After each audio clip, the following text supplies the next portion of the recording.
Buenas, buenas. Yo soy Fernando Jürgensen, estudiante en la materia de Laboratorio de Sistema de Control de la UNED del semestre 2024-1. Mediante la presente traigo una evaluación del tema número 1, la cual consiste en 6 puntos. Tenemos como primer punto que seleccionemos un video o una fotografía que muestre en proceso de proceso de control a lazo abierto. Aquí traje un ejemplo bastante sencillo que es el sistema de riego de una plantación de lechuga, que bueno, como entrada pues tiene tiempo de riego que asignará una presión a un tanque. Este tanque pues va a dar una presión de agua a los aspersores, que estos mismos estarán soltando agua en un tiempo determinado. Y bueno, como salida final pues obtiene la lechuga regada. O bueno, cualquier tipo de vegetal que esté implementado en ese sistema. En el segundo punto tenemos que, bueno, seleccionemos videos o imágenes que ejemplifiquen sistema de control a lazo cerrado. Siendo que busquemos por lo menos 5 ejemplos. Yo traje como primer ejemplo una incubadora que, bueno, que tiene como entrada una temperatura deseada. Esta genera una corriente eléctrica que va a encender el foco en la incubadora con cierta intensidad.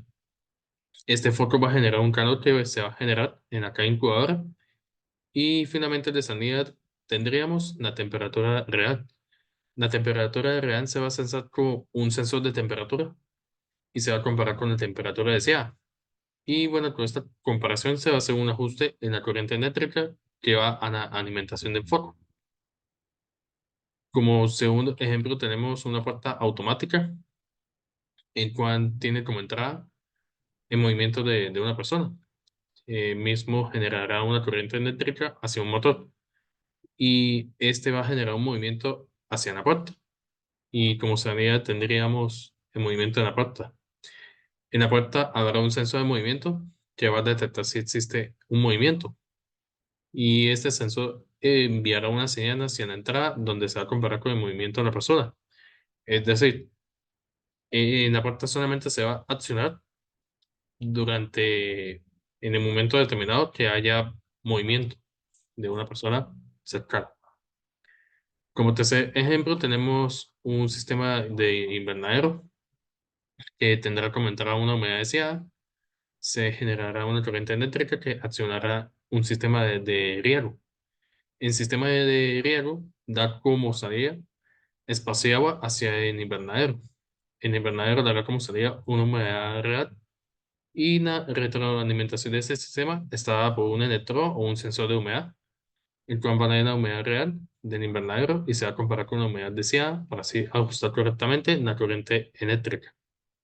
Es decir, en el momento que se alcanza la humedad deseada, o que la humedad deseada se devuelva a la humedad real, ese sistema se detendrá. Y bueno, para eso pues está el sensor. Y así incluye, así pasa en los ejemplos anteriores. Como cuarto ejemplo tenemos un sistema de aire acondicionado que como controlador tenemos el control, valga la redundancia. En el actuador tenemos el, el, el compresor. Y en la planta de proceso tenemos en Split, que este es el que libera en aire ya frío. Que tenemos como control, bueno, un control remoto para asignar la temperatura deseada. En actuador es el compresor que regula la temperatura deseada. En Split libera en frío previamente configurado y asignado. El sensor va a medir la temperatura del ambiente o la va a comparar con la temperatura de entrada. Y bueno, el sensor lo que hace es que se mantenga en 25 la temperatura. O bueno, se detenga hasta que la temperatura de salida sea igual. Bueno, cuando ya la temperatura de salida sea igual a la temperatura deseada, pues este sistema se detiene, ya que, bueno, creo que la mayoría que, o los que tenemos un aire acondicionado, pues vemos que él se enciende y se apaga cada cierto tiempo. Y bueno, se enciende y se apaga precisamente por lo que se está ejemplificando aquí. Y finalmente, como quinto ejemplo, tenemos el sistema de control de velocidad de un motor. Bueno, tenemos que en la entrada será la velocidad deseada para alimentar el motor. Pasa por un control al cual le da como salida un voltaje que irá al motor. La salida será la velocidad real del motor. Y el sensor de velocidad lo que hace es que dará como resultado el error entre la velocidad deseada y la velocidad real. Y bueno, así se modifica pues la señal que alimentará el motor.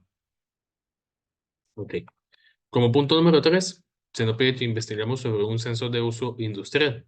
Para este caso, pues yo traje una termoresistencia PTMID, que es como la que podemos ver en la imagen, que bueno, brevemente podemos decir que son adecuados para los elementos sensibles a la temperatura para medir la temperatura, dada su especial sensibilidad, precisión y fiabilidad. Tenemos que, bueno, la medición de la temperatura mediante termoresistencia PTMID se basa en la característica común a todos los conductores y semiconductores de modificar su resistencia eléctrica cada vez que cambia la temperatura. Entre sus datos técnicos tenemos que, bueno, aquí está una pequeña hoja de datos, que, bueno, tenemos perdón, un momento.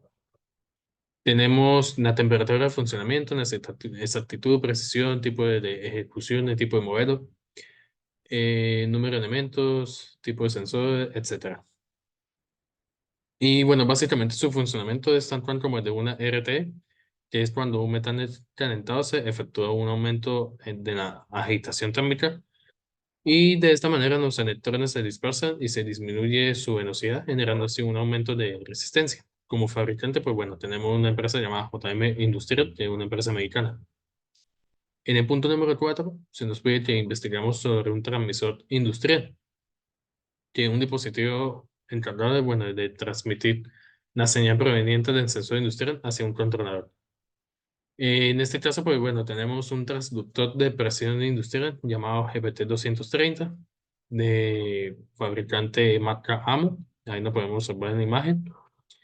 Tenemos que, bueno, el GPT-230 es un transmisor de presión industrial de bajo costo diseñado para la medición de presión de uso general, hecho en 316 SS, en sensor de resistencia duradero, cuando te puede proporcionar mediciones incluso en condiciones adversas.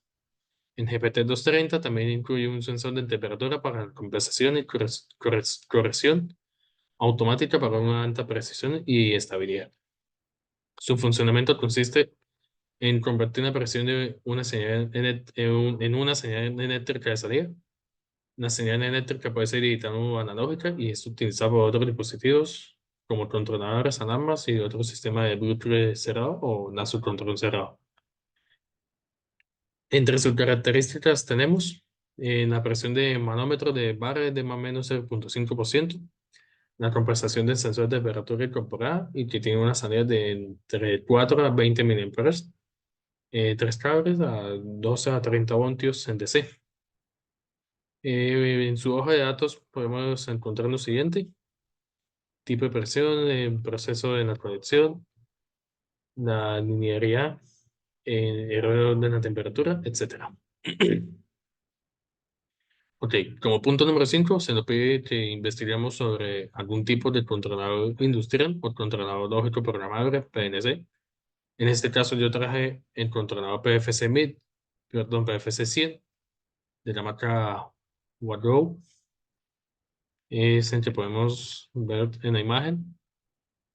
Y bueno, brevemente el fabricante nos dice que bueno, cuenta con una veloz CPU o procesador que viene acompañado de la capacidad de procesar grandes volúmenes de datos, cuenta con un sistema operativo llamado Cockpit basado en Linux y varias interfaces. Además de entre su ciberseguridad, tenemos que tiene el protocolo de descifrado SSL-TLS, cuenta con VPN y cortafuegos. Con el controlador PFC 100 de la marca Wahoo, pues bueno, nos dice que presenta un controlador con un excelente equipamiento, una atractiva relación costo-beneficio. Este PNC pues combina lo mejor de los mundos de Linux, OSIS, un mismo dispositivo. Y bueno, este compacto PNC tiene cuenta, nos ofrece pues bueno, una solución flexible, no solo para aplicaciones de procesos industriales, sino también para aplicaciones de ingeniería mecánica. Y finalmente, en el punto número 6, se nos pide que investiguemos sobre un actuador o elemento final del control. Que es, bueno, en este caso, pues yo traje un en actuador neumático modelo 39 de Bambot, que es de una empresa argentina. Tenemos que para su funcionamiento, pues se conecta aire comprimido a uno denominados de némbolo o veleta, y así se consigue generar una fuerza en sentido de la expansión del espacio entre el émbolo y la pared del cilindro o cuerpo. En el actuador neumático de simple y doble efecto, antociclado, contiene ligas en su interior que mejoran el rendimiento. Tenemos que estar construido integralmente en aluminio que otorga robustez y resistencia a la corrosión. Y bueno, entre sus características tenemos que, bueno, es el modelo 39, su nombre es modelo 39, que su cuerpo es de aluminio, en tamaño tenemos de un cuarto a 12 pulgadas. Y en la presión, pues bueno, tenemos que aguanta unas 39.500 pulgadas sobre níveres a 8.400 pulgadas sobre níveres, dependiendo del uso, y que tiene una conexión estándar. Muchas gracias.